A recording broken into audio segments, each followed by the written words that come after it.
Right, thank you everyone for coming today. I'm here to talk about my book, A Message from Source, which my journey to publication has been very magical, in all honesty. So I basically was at my job and I wasn't very happy there.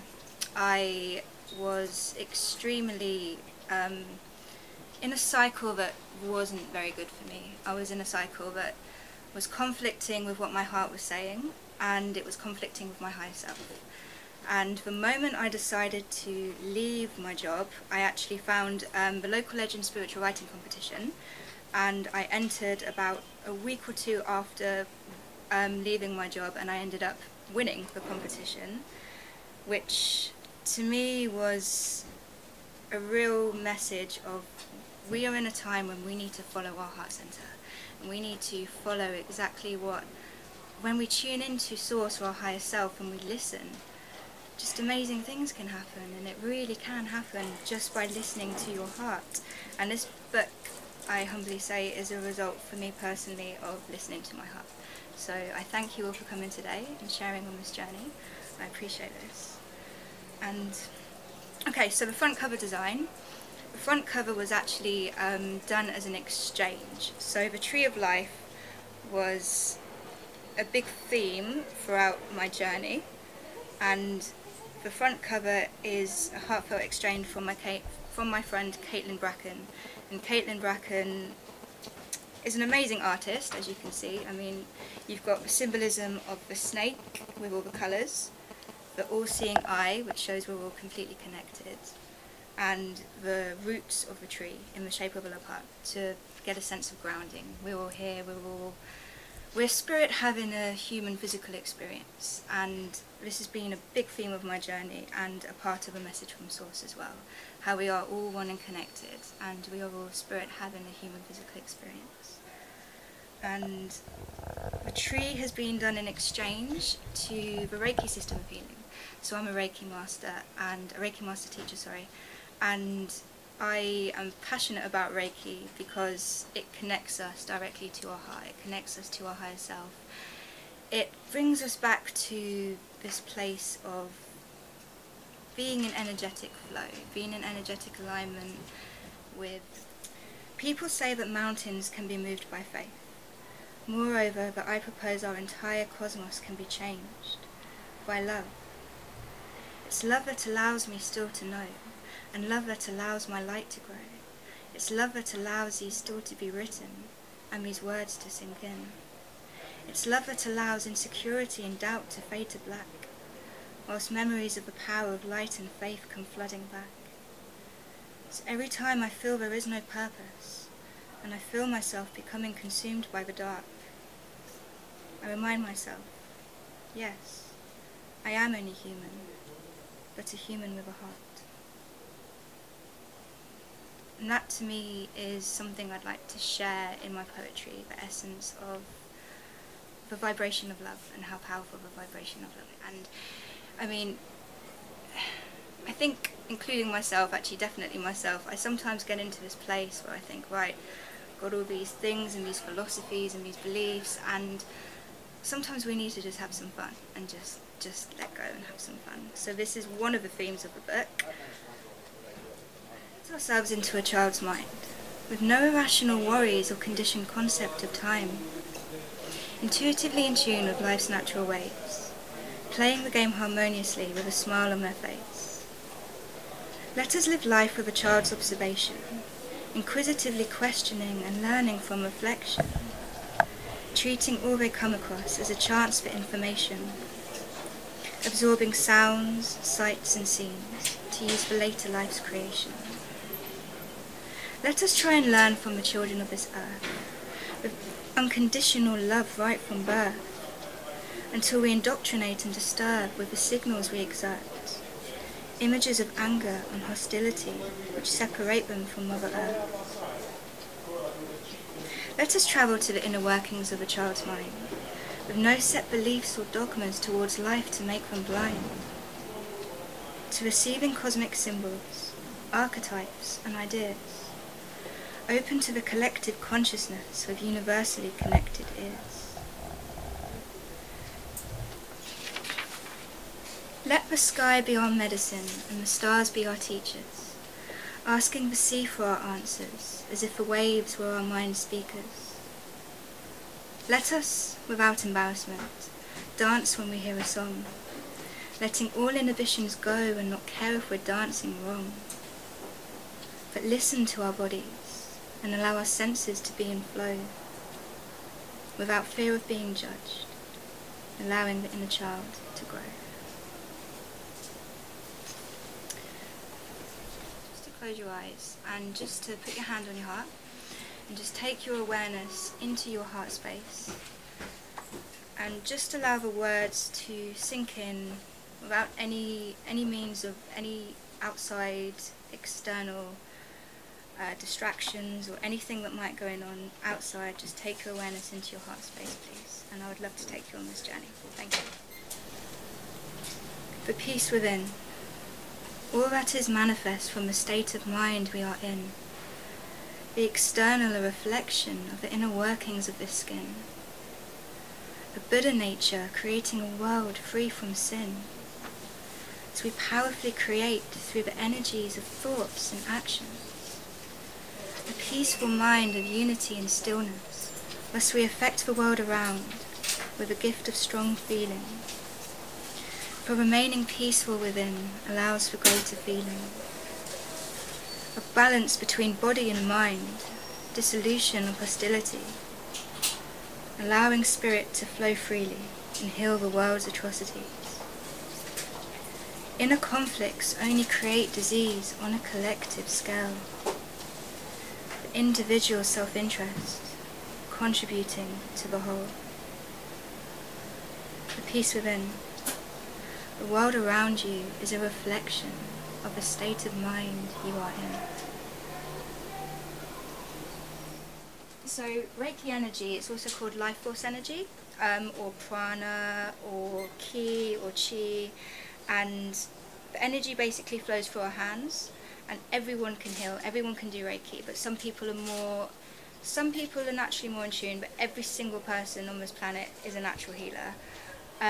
With Reiki, the way it works is when you have an initiation ceremony, it connects you.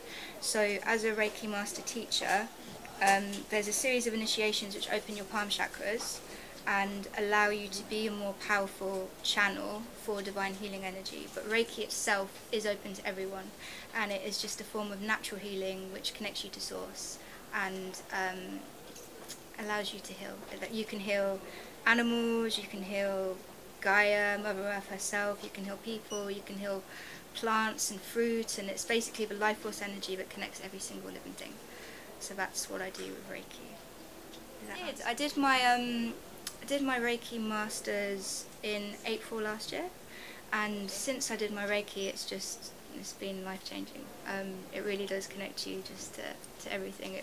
I would strongly recommend it for anyone who's never done. Have you done Reiki yourself? No. I think my qualifications as a Reiki teacher and a herbalist and a crystal healer have definitely shaped the making of this book. Because, well, it's just a reflection, really. This book is a reflection of my higher self, and I like to believe all of our higher selves. So the themes of the poems, I mean, you've got ones from Soul Sisters, which shows that we are all, we are all divinely connected, and themes from Soul Sisters to the peace within, how to learn how to have some fun and play, mountains energy, so our connection with nature. It's all about there's a poem called The Way of the Shaymin, which explores our connection to other dimensions and realms.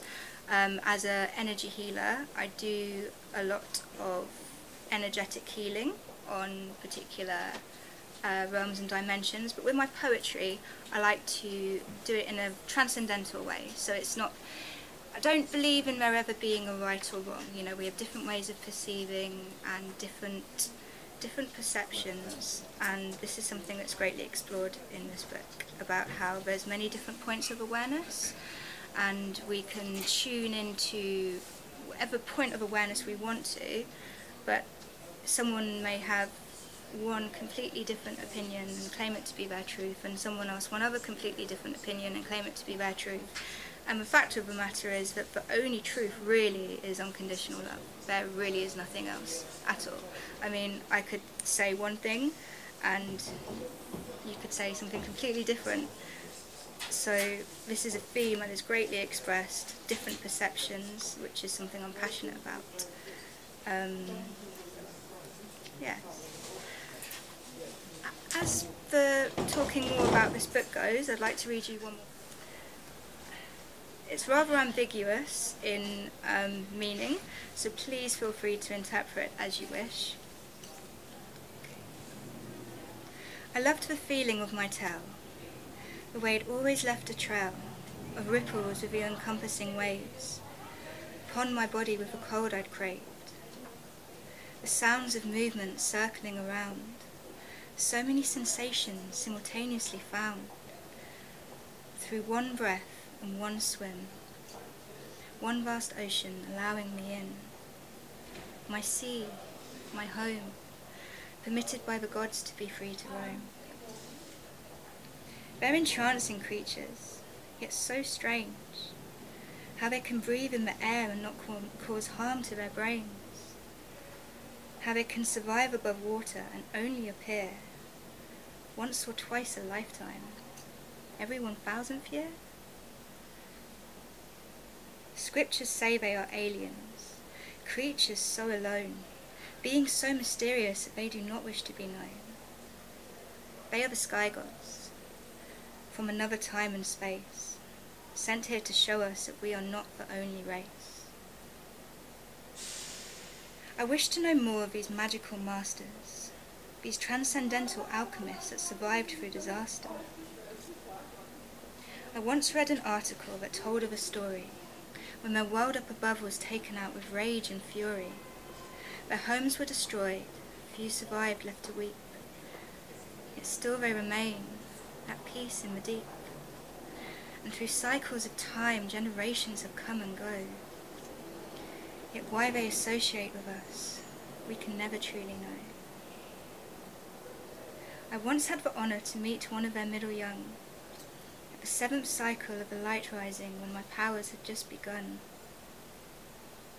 The elder's conch had been blown and the first drum beat, a most magnificent pearl had been given, forever mine to keep. The cerebral ceremony drifted by in a daze. One moment I was mortal me, then by magic my DNA changed. It was like I had been sleeping for such a long time. I could feel trickles of crystalline fluid drip slowly down my spine, and my vision intensified as I saw the world around. My tail grew brighter. I could feel each grain of sand. Can you imagine what it's like to feel each grain of sand? Or to smell the essence of something from far away? To hear each individual sound as if emanating from my brain? Memories once out of focus came flooding back again. I could tune into the timelessness of all my past reality. And somehow through the mystical waves it connected me to my family. I could hear their thoughts, feel their feelings, see through all old illusions. Yet it all made sense in that moment of fusion. Why secrets had to be kept in order for our race to be. We're a magical race, my father once told me, yet how we compared to these gods of the sea was still beyond my psychic ability. So that day I was blessed to meet this young one. A deep desire came upon me to sing him my soul song, and it filled me entirely as I was too mesmerized to tell him. Merge with my spirit as we danced with one energy, entwined through the air, feeling hypnotized to be, completely at ease and at one with this frequency. As the music grew louder, my hands reached for his soul. I knew I could heal him, give him a gift from my world, filling him with unconditional love.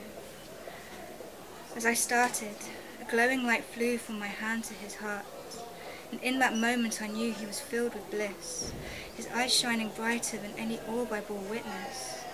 His lips surrendered to a smile as I moved around, and I could feel his whole being shake from my radiating sound. colours danced within him, and his breath sank over us. And in that moment of ecstasy, he was overcome by lust. My soul song stopped short, and the orb washed away, and the once enlightened look on this God's face sank into despair as his heartbeat slowed, and his body became distant and cold.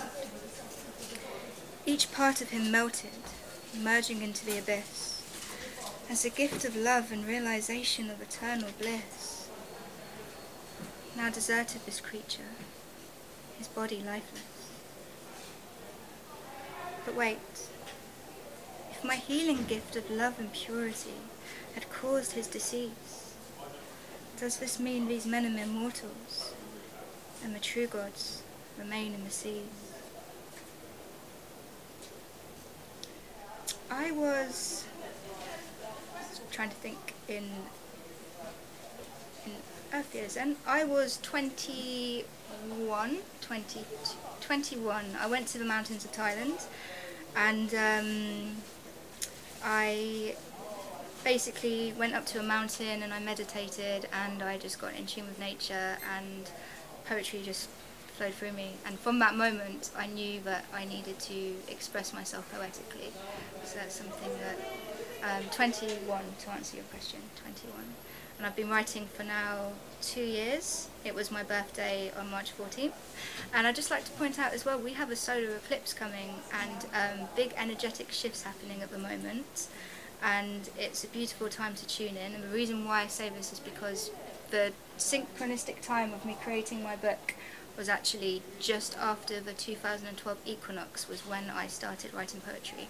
So energetically, everything's coming back to alignment. So it's a beautiful time to tune into the energies of the moment. Is there any more questions? It depends where I am in my space. So if I really do just connect and go within, I can just flow it out pretty quickly. But it all has to come completely from the higher self, the heart space, and only when it does that I can actually. Not that long actually, just maybe anywhere between 10 minutes and an hour. It depends where I am energetically, you know, it's all energetically. If I really am tuned in, it will just flow through. So yeah, about 10 minutes to an hour.